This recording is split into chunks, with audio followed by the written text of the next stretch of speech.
Belvedere Marittimo. We're still sort of staying on the coast, but then we cut in. A few ripples on the course today as we head up towards the thermal city here. This is quite a long race. It's the second longest we've had so far. Well, the third really, because I guess one was 4 kilometers longer on day 2. David Miller on the front. This is a slight breakaway here that David Miller's got himself into, and he's not going to rattle, I don't think, the overall classification at all here, Phil, because he's already lost himself a fair amount of time. 3 kilometers to go for this small group, and the front end of the main field controlled there by Liquigas. In the Ciclamina jersey is Daniele Bernati. In the Maglia Rosa is his teammate Franco Pellizotti. Well, having a look here, that looks like a Pavel Brut there from Team Tinkoff. Yeah. They've got themselves around about a 45-second advantage here, and I think if they keep themselves working together, they've got a very good chance of holding out for the win, and David Miller is looking very comfortable. Well, the peloton, and it might be a good breakaway, this one. It might well hold out because there's no big reason for Pellizotti to start chasing it down just yet.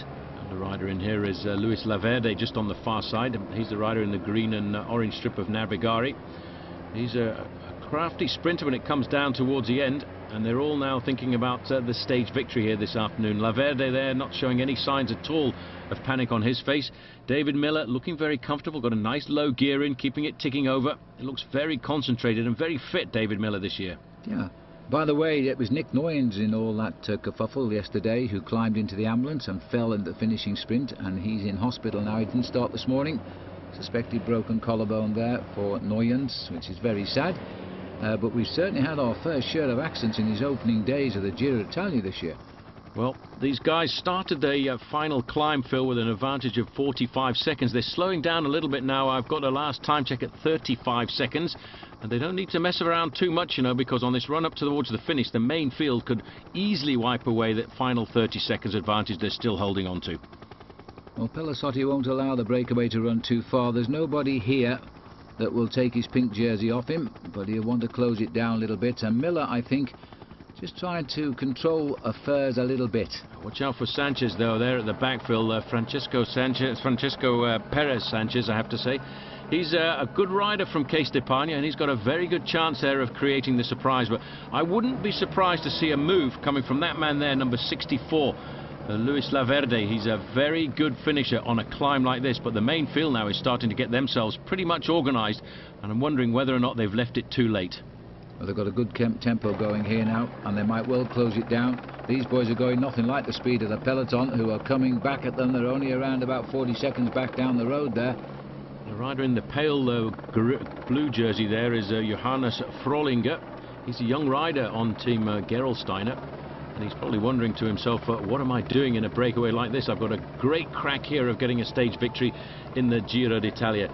Miller, no stranger to victories in Grand Tours. He's won a stage victory in the Vuelta a España. He's won stage victories in the Tour de France, and now he's lining himself up, Phil, for a stage victory here at the Giro. Well, that'd be a great result for David Miller, and it would continue the success of Slipstream Chipotle. Frollinger's gone. There he is. Well, somebody had to go, and there's a reaction from Pavel Brut. Certainly, here he comes. He's going to get his back wheel. Miller, I think that is peeping in.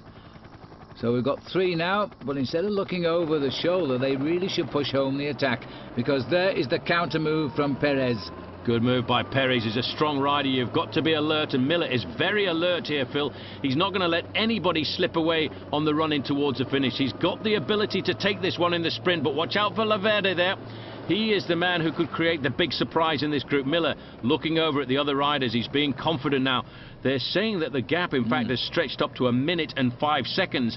Well, if that's the true time gap that they've got over the main field, Phil, they should dispute the stage victory now. But it's going to be a massive charge to the line behind there. You can see Pellizotti looking comfortable there in his Maglia Rosa. Paolo Bettini again thinking about a victory here, but I think today they've left it just a little bit too late. Well, Nibali, who's moved up into the top 6 overall, that was him lying in the lead there at the moment, so he's not thinking of a high finish, he's thinking of his team. And the other one is the ever-faithful Andrea Noe. He was setting the pace there as well. They're messing about a bit now, Phil. Francisco Perez here looking over his shoulder. And this is the time when they're going to see an awful lot of that advantage. Oh, what's happened there to Miller? His foot's come out of his pedal there. Well, I'm not sure. Surely. And there goes the bike. Something's happened, and that is not A little bit uncharacteristic throw of the bike there, so the bike has broken, and he was planning on making a move, and he's out of it, and he won't even make the result now. He's left standing in the road, and a Pavel Brut, the lone brake expert, we've seen him do this in lots of races around the world, including the Tour de Langkawi in Malaysia. But is this one going to be a result for the team? Because normally they nail him back. Well, they're not going to now. They're zigzagging across the road there. Perez is looking for some help from Laverde, who's not giving anything. Frolinger, I think, just happy to be in the group. It's gone. And Brut has got a massive advantage there, at least 5 or 6 seconds. Oh, but what about poor David Miller? Slipstreams of Potley are having some rotten luck since they had the first day success in the team time trial. That's the move as well, and this again is Frolinger, who's got clear, so he might well get second place. Boy, those legs have gone on Pavel's, but he's still hanging in there. It must be the longest 800 metres he's ever ridden this, as he comes up, because the breakaway, though, is going to succeed. The peloton are closing in, but not quick enough. Oh, he's all over the bike now, Pavel Brut there, as he goes inside of 300 metres to go. Frolinger trying to get himself second place. The Spanish-speaking riders there, Perez and Laverde from Colombia, well, I think, Phil, they're just happy to get third and fourth here this afternoon. But I have to say, for Pavel Brut, he's just saying to himself, please, will this line come a little bit quicker? Well, this, whatever happens now, is going to be a victory for Pavel Brut and a big result for the Tinkoff team, because it's their first ever big stage win. As he hangs on, and he is hanging on, but it seemed an awful long 900 metres to me, that. But anyway, he's just about going to make it before he collapses in a heap. And Frollinger's coming. He's going to hold on to second, and the third place rider will be Laverde, because they've completely split each other up. And way down the road, Miller will trickle in, I would think, behind the peloton. Well, that was a long time coming for Pavel Brut. You can hardly salute the crowd there. Frolinger bangs the handlebars in second place. Laverde, well, he has to be content there with third. And that'll make Perez to cross the line in fourth, because the peloton haven't picked him up. Time gap counting. Big effort, that. And it really was not a sprinter's finish in any case. The peloton must have known that. Well, one has to wonder what has happened to David Miller. Did he get a spare bike? Paolo Bettini at the front of the main field. In fact, getting himself fifth place there, and still Yellow Maglia Rosa at the front end of the main field. Still, Phil, no sign of David Miller. I reckon it was a top 9 finish there for Pelazzotti, so he'll keep his pink jersey. And you're right, David Miller, I don't see him at all. So having been in the chance of victory, and I think he was about to make his move, whatever he did there, and he may have broken a rear sprocket, or a chain may have gone. I didn't see the chain drop up, but it may have gone. It was difficult to see, but he obviously was not very happy about it at all. It looked as if his foot had come out of the pedal. He did well, in fact, to stay upright. He did. And I can understand the little move. And let's just have a look at it again, because his foot came out of the pedal. He's looking down. In fact, you can just see the chain is actually dangling there. Oh, it is broken. Oh, I think everything else is broken now too. New bike required now. I hope we had insurance for that. Yeah, well, that's very sad though, because Miller had a real shot there, and he knows it. And these big chances don't come too often. That was a big one for David Miller.